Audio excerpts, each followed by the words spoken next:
here is what, in my opinion, is a clever question to ask. So let's say you take 3.99 and cube that and multiply that by 1.01 to the fourth power and multiply that by 1.98 to the minus 1 power. Can you give an approximation to that? Can you tell me what it's approximately equal to? If we were in person, this would be the part when I would say, do this, give me an estimate without using your cell phone, and I pull out my cell phone to do that. I can't really show you my cell phone right now because my cell phone is my cell phone is up here. It's the thing that's recording this. And I guess I have my old cell phone. My old cell phone's over there, and it's the thing that's providing light down onto this. So I can't show you either of those right now. Okay, so back to this. What when you look at this, what do you see here? What is your estimate? And so the first thing you might see is, okay, so this is 3.99. This is close to 4. 1.01, this is close to 1. 1.98, this is close to 2, and I mean, it shouldn't be too much of a surprise here that I chose these numbers. I rigged this so it's close to 4, 1, and 2 here. So in some sense, we can say this is about 4 cubed times 1 to the 4th times 2 to the minus 1, which is going to be, 4 cubed is what? 64 divided by 2 is 32. So we know that this is about 32. Can we get to a better estimate? And so what does this have to do? What does this have to do with what we've been doing here in this section? Well, okay, we should be thinking about approximations, tangent planes, linearizations, all of the stuff here. But to do any of that, we'd be needing some kind of function. If we want to find a linearization, we need to find a linearization of a function. And so what should our function be here? Well, it looks like there's 3 inputs, 3.99, 1.01, and 1.98. We want to be able to plug in 3.99, 1.01, 1.98 into our function. And so let's try this. X cubed, y to the 4th, z to the minus 1.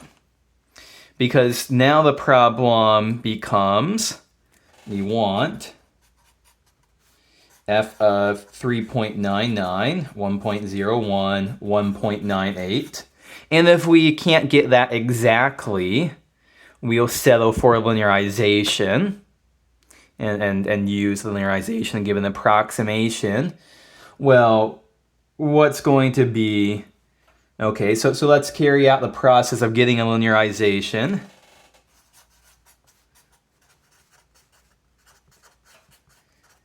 Near what point?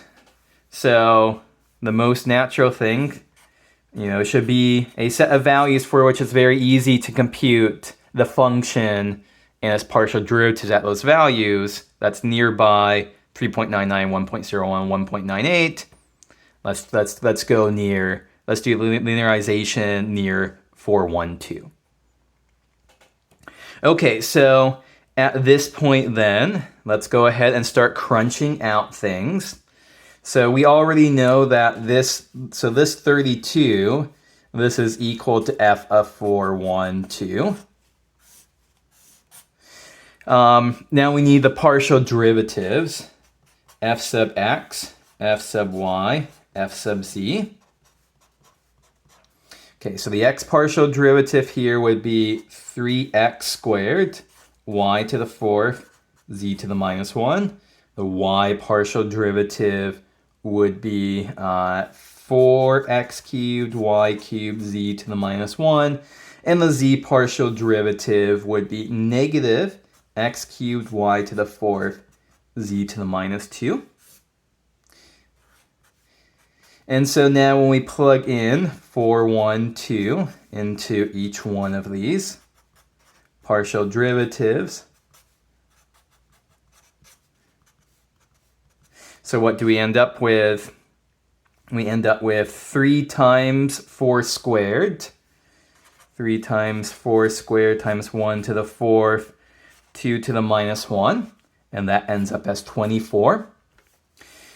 The y partial derivative at 4, 1, 2 is 4 times 4 cubed times 1 cubed times 2 to the minus 1. And that is 128. And the z partial derivative ends up as negative 4 cubed times 1 cubed, times 1 to the 4th times 2 to the minus 2, and that is negative 16. Okay, so we have all of the information that we need here to write down our linearization.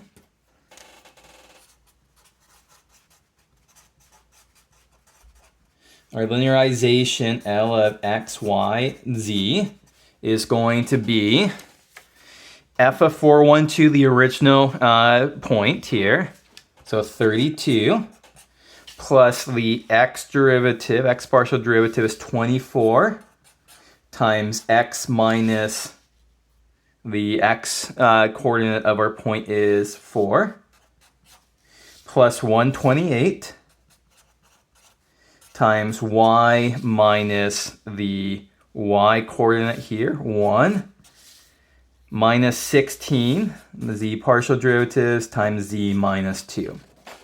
So this is our linearization. So to finish off the problem, what we want is, we said that we want f of 3.99, 1.0, 1.98. We're going to settle for the linearization at that point.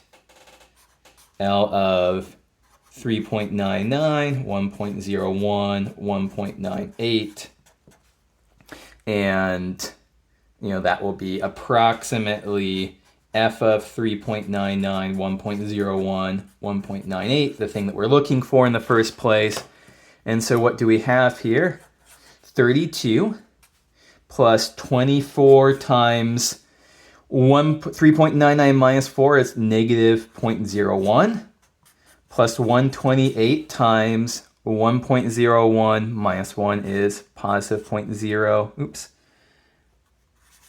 times positive 0.01, and then minus 16 times 1.98 minus 2 would be negative 0.02. And so this is 32 minus 0.24 plus 1.28 plus 0.32. And so this is going to end up as 33.36. So this gives us our estimate. We said 32 was we might say 0th order estimate, or first order estimate, 33.36. And so I think this is a kind of clever thing to do. Like this allows us, it might seem that this is a scary calculation to do. It might seem that this is a scary calculation to do without using a calculator. But it turns out that using linearization and the cleverly chosen function to linearize, we can get a pretty darn good approximation.